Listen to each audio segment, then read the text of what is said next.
Hello everyone, yes, I'm Rose. I am excited to be sharing this trending real estate investment opportunity as the hot. I'm bringing it to you. So if you go through the Bagada Aziz, Antoni, Yaba, Shuriri, Aguda, some part of Ikeja, some part of Mulu, Mushin. If you are familiar with Lagos map, you should know that these places I'm mentioning are the places things happen and properties prices are on the high side. Okay, it's trending, and it's good to get this information so that you can tap into this investment opportunity as the hot. That is the cocoa. Watch this video to the end so you don't miss out on this opportunity. In Lagos Mainland, joint venture is a game changer for both property owners and developers. The collaborative approach allows two or more entities to join forces, combining their resources and expertise in bringing to life an attractive real estate investment project. It's all about building a thriving and modern community, yet benefiting from their investment. Amazing, right? Yes. So let me talk about the parties that are involved in joint venture. Number one, we have the property owners. Yes, they provide assets, yeah, the land, sometimes land with old building. Then number two, you have the developers. They come with their skills and provide services. Sometimes they provide the finance also. Then number three, you have the investors and funders. So they are both business-minded people who have the money. They can partner with the developer, fund the project, and make profits from it. Then number four, you have the real estate consultant. Yes, because for somebody like me, I have some property owners who are looking for developers and funders to work on their projects. So real estate consultant can connect the parties. Yeah. Then you also have the public sector. Yes, they could provide land or services too. Okay, so these are the people who can partake or who are partaking in this investment opportunity. The question then is, why are people going into joint venture? Why can't I buy my land, and just do my thing? Yeah, let's find out why. So number one reason is resource synergy.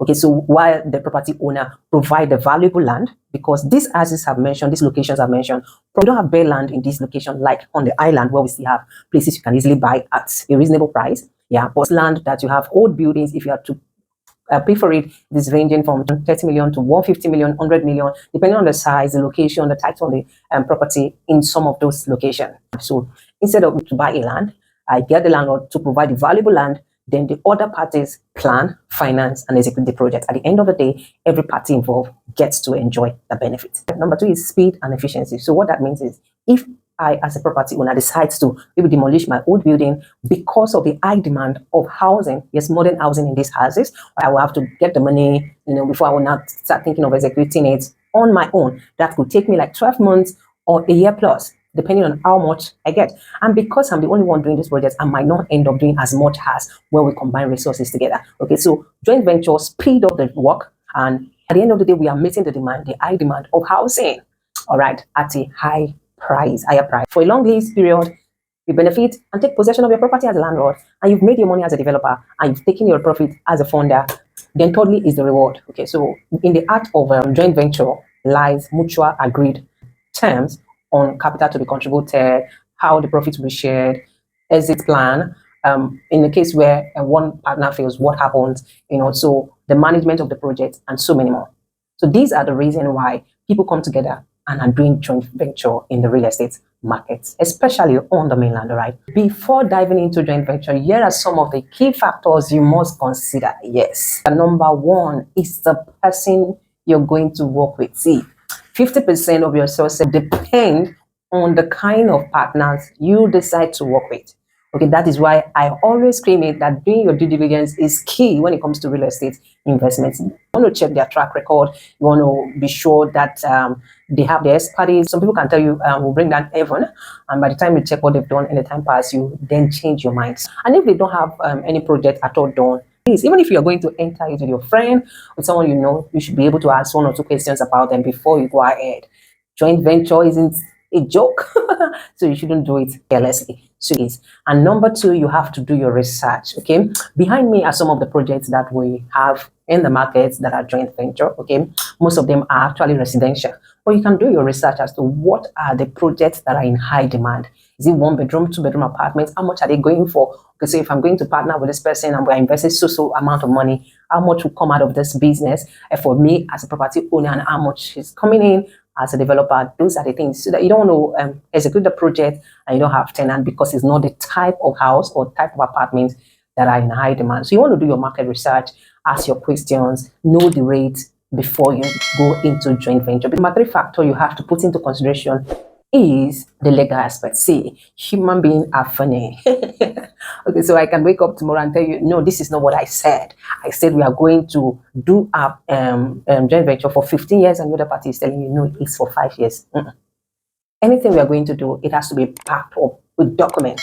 And for us to do that, we have to bring in lawyer. So legal backup has to be strong. Whether you're doing it with a friend, a family member, please, there must be an agreement signed, documented in case of disagreement. Okay, so in that agreement, you spell out exactly what everybody is contributing, what is expected to be shared to each party based on their contribution, exit plan in case this person is not delivering on it or a promise, what happens. And the term premium, yes, premium is one term that is used in joint venture, and that is more like an advance payment from the part of the developer to the property owner in case the developer fails. Okay, that is more like a compensation to the property owner, and if he keeps to his promise, it's more like an advance payment. So some property owner can say, okay, we are doing this joint venture without premium. Others will say, no, we need premium, so that in case you default as a developer, then this is for me. All right, so those are the terms that need to be spelled out clearly for all parties, then signed before execution. Number 4 is risk management. See, all investments involve risks. Whether you agree, some will fail, some will be a success, but you can actually minimize your losses by putting in place a robust risk management plan so that you don't get your hand burnt. So you don't want to commit so much fund and find out at the end of the day that this is a bad deal. So finally, we'll be talking about financial readiness. It is important. If you have a developer that comes in with some fund into the project, is it even if they are going to set the project as off plan while they are building, the get investor to put in their money, it's easier for such project to go on smoothly compared to a developer that is coming in with nothing. Okay, so it's another way of you calculating your risks as individual, whether as an investor or as property owner. Funding is key. So a shorter time frame would be beneficial to everybody, all the parties involved, compared to when the project is being delayed. You know, the longer it takes, the shorter period to make profit comes in. Yeah, because usually it's more of a between 15 to 25 term lease between the property owner and the developer. So if you are able to deliver this project on time, then we can bring in investors that will buy, and every other party that have contributed can get their money and move on to another project. But if the funding is not there, it will make the project to drag, which is not good for the business. All right, so these are the things you want to put in place, whether as a developer or even if you have the property and you have the fund for this project to come up fast, you have to conclude and agree on it. All right. It's interesting, right? Yes. Now is the time for you to just explore this real estate investment opportunity before it gets saturated. Yeah, and I'll be talking in our next video about how investors are actually taking advantage of this to own the property for a long period of time and make rental income. You know, cash, they say, is king. So the next video will be for those of you that want to buy property, that want to live in this property. Don't forget to subscribe, click the notification button, and let's do business. Yes, we have property owners, yes, on the mainland that are looking out to meet with developers. So if you want to create your brand on the mainland, please contact us, and if actually make you and get the business done. Okay, I come here again. My name is Rose. Lead consultant with G-Rozy Conceptors. Bye for now. Subscribe to this YouTube channel if today is your first time. Click on the notification button. Comment, yes, drop your questions. This sector is lucrative, it's big, opportunities are massive, but you have to do it the right way so that you can also enjoy it. Okay.